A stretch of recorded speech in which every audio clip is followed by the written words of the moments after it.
দর্শক সালাম এবং শুভেচ্ছা রইল। আমি আতিক রহমান পূর্ণিয়া। মাঝে মধ্যেই আমার বাউন্ডলে চলাফেরায় আমার এই ঘোড়াগাড়িতে আপনাদেরকে সাথে নিয়ে আসি এবং আপনাদেরকে দেখানোর চেষ্টা করি গ্রাম বাংলার সৌন্দর্য, গ্রাম বাংলার প্রকৃতি, গ্রামের জীবন, গ্রামের বৈচিত্র্য, গ্রামের অলৌকিকতা, পাশাপাশি কিছু এবং আমাদের ইচ্ছা আগ্রহ অনেক কিছুই আমরা দেখানোর চেষ্টা করি। তেমন একটি জায়গায় আপনাদেরকে প্রথমে ছোট্ট করে একটু দেখে নিই। নদী, আপনারা বলবেন কি নদী দেখাতে নিয়ে আসছে আমাদেরকে, এই লোক কি, এরকম নদী তো আমরা কতই দেখি। হ্যাঁ, কিন্তু এই নদীর একটা বৈশিষ্ট্য আছে, একটা না অনেকগুলো বৈশিষ্ট্য আছে। খুব সংক্ষেপে অল্প সময় আপনাদেরকে দেখানোর চেষ্টা করব, আপনারা সাথেই থাকবেন, শেষ পর্যন্ত অপেক্ষা করবেন। দেখেন, এই নদীটির কয়েকটা দিক আমার একটু চোখে পড়েছে। প্রথমত নদীর ওই পাড়টা যেটা দেখছেন না, নদীর ওই পাড়টা নেত্রকোনা জেলার বারহাট্টা উপজেলা। বারহাট্টা উপজেলা সম্পর্কে আপনারা জানেন, নির্মলেন্দু গুণের সেই বারহাট্টা স্টেশন, একটা বিখ্যাত কবিতা আছে, যারা পড়েননি পড়ে নেবেন। সেই বারহাট্টা স্টেশন নিয়ে বারহাট্টা উপজেলায় পড়েছে।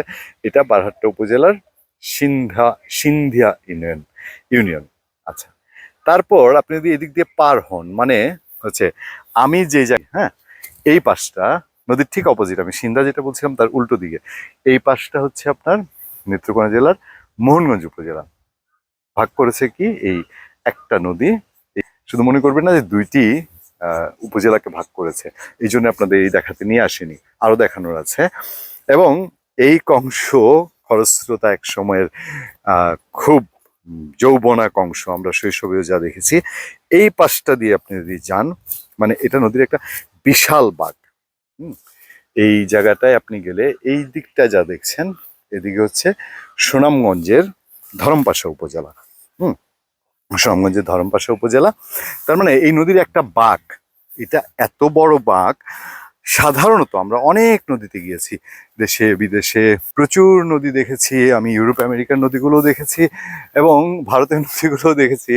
পাহাড়ি অঞ্চল ছাড়া নদীর এত বড়, পাহাড়েও এত বড় বাঁক হয় না। একটা পাহাড় ঘুরে আসতেও এরকম বাঁক হয় না। আমাদের সমতলের নদী, আমাদের সেখানে এই নদীটার বাঁক ঘুরতে যদি নৌকোয় যেতে হয় তাহলে প্রায় 1.5 ঘন্টা সময় লাগে। মানে যদি আপনি ইঞ্জিন ছাড়া যদি আপনি নৌকোয় যেতে চান, ইঞ্জিন ছাড়া নৌকোয় যেতে হলে 1.5 থেকে 2 ঘন্টা সময় লাগে। ট্রলারেও প্রায় 40 মিনিট লাগে নদীর একটা বাঁক ঘুরতে। আপনারা কি কল্পনা দেখেন, এই যে আপনার এদিকটায় আমি একদম নদীর বাঁকে চলে এসেছি। নদীর বাঁকে জমলো মেলা, যে পথিক নবীর একটা গান ছিল না, এটা কিন্তু এখানে শেষ না। এই বাঁক নিচ্ছে তো নিচ্ছে তো নিচ্ছে তো নিচ্ছে ওই দিকটাই, আবার এদিক থেকে সেই যে সুনামগঞ্জের ধরমপাশা উপজেলার এই গ্রামগুলো থেকে বাঁক নিতে নিতে নিতে নিতে তারপরে এদিক দিয়ে এসে এই যে নেত্রকোনার বারহাট্টার এই বাঁকটা ঘুরে আবার এদিক দিয়ে ঘুরতে ঘুরতে ঘুরতে ঘুরতে ঘুরতে ঘুরতে ঘুরতে ঘুরতে ওই দিকের বাঁকে গেছে। আমরা ছোটবেলায় তখন বলতাম এই বাঁকটা ঘুরতেই তো আমার সময় চলে যাবে। দিন সকালবেলাটা যদি রওনা দিতে দেরি হয়ে যেত, তাহলে আমরা বলতাম যে আরে আগে সিন্দার বাঁকটা ঘুরায়। হ্যাঁ, তো সিন্দার বাঁক ঘুরলাম মানে আমরা গিয়ে পুরোপুরি ওখানে ধরমপাশা পার হলে আপনি হাওড়ে গিয়ে পড়বেন। এটা ছিল। তবে এখন তারপরে নদীপথ বাঁচানোর জন্য এখন প্রায় 10-15 মিনিটে এই বাঁকটা অটো দিয়ে, মোটরসাইকেল দিয়ে পার হয়ে যাওয়া যায়। এটা মানুষ করে যারা এখনো নৌপথে চলতেছেন। এবার একটা দুঃখের কাহিনী বলি। এই নদীটাতে এক সময় আমরা দেখেছি এখানে লঞ্চ চলতো, ট্রলার চলতো, কার্গো চলতো। আমাদের কিছু বেকুব, অতি বুদ্ধির লোভী ইঞ্জিনিয়ার, মানে এগুলা অটোপাস ইঞ্জিনিয়ার মনে হয় সে যুগের, এই যুগেরও এই ইঞ্জিনিয়ার, আর হচ্ছে আপনার লোভী রাজনীতিবিদ, মানে রাজনীতিবিদ কাম কন্ট্রাক্টর হয়েছে যেগুলো, এগুলো মিলে এদের মাথায় বুদ্ধি চেপেছে এখানে ব্রিজ করে দিতে হবে, তাহলে লোকে আমারে ভোট দিবে। করছে কি, ওই ধরমপাশে একখানা ব্রিজ করছে, আর হচ্ছে মোহনগঞ্জে একখানা ব্রিজ করছে। ব্রিজগুলো এমন ভাবে করেছে, মানে দেখানোর জন্য, তো টাকা পয়সা খরচ করার অত একটা ইচ্ছা নেই, ওইভাবে বরাদ্দ আনতে পারে নেই।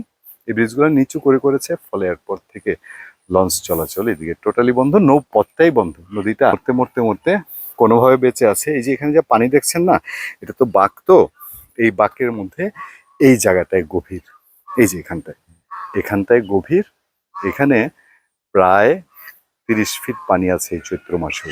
যে এখানে দেখেন আপনি একটু বাঁশ টাস দেখতে পাচ্ছেন না, এখানে কিন্তু নিচে অনেক ডালপালা দিয়ে এইখানে মাছ আটকানো হয়েছে। কয়েকদিন পর এখানে মাছ তোলা হবে এবং এই জায়গাটাতেই খানিক এই সিন্ধার বাঁকেই কেবলমাত্র কংস নদীর একটু পানি আছে।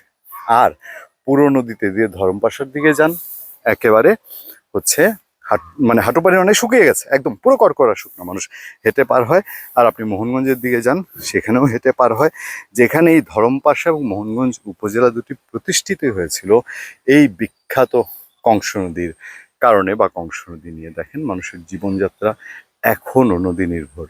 এই বাড়িঘরগুলো হয়েছিলই এই নদীর উপর ভরসা করে। এই যেখানে একটু পানি আছে, সহজে কম পয়সায় হ্যাঁ মানুষ চলাচলের জন্য এই নদীগুলো ব্যবহার করত।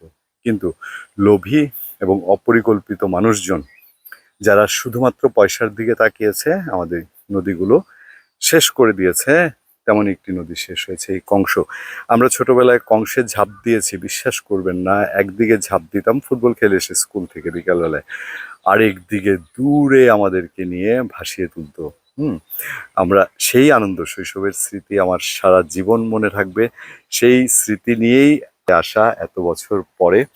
ভালো থাকবেন, সুস্থ থাকবেন, সত্য, করুণা এবং সহনশীলতার সাথে। আপনাদের সাথে আমি আতিক রহমান পূর্ণিয়া।